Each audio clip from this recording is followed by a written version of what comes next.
For the first time since the coronavirus outbreak became a pandemic, EU foreign affairs ministers held a meeting on Monday to discuss the crisis via video conference. They have formally agreed to support a request by Tehran for a $5 billion loan from the International Monetary Fund to assist the country in trying to contain the virus.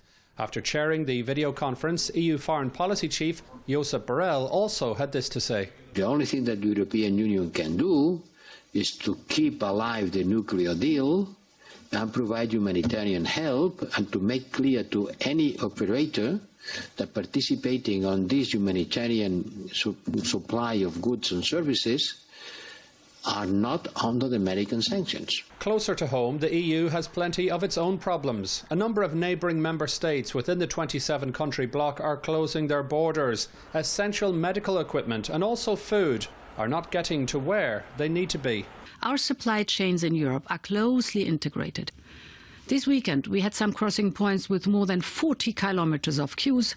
This is a waiting time of up to 18 hours. This has to stop. The European Commission is relaxing its strict austerity rules so that EU nations have more flexibility to try and meet the mammoth challenges head-on.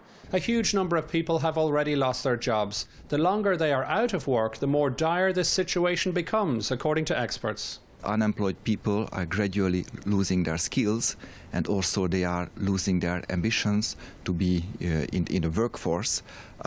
So thereby their productivity declines, and it is more difficult to integrate them into the labour market later. Banks, businesses of all sizes, tenants, landlords and ordinary mortgage holders are facing a very uncertain future. But aside from the enormous economic concerns, unprecedented since World War II, clearly the main priorities right now are finding an effective treatment for those who are already sick and a vaccine for those who are not. Jerome Hughes, Press TV, Brussels.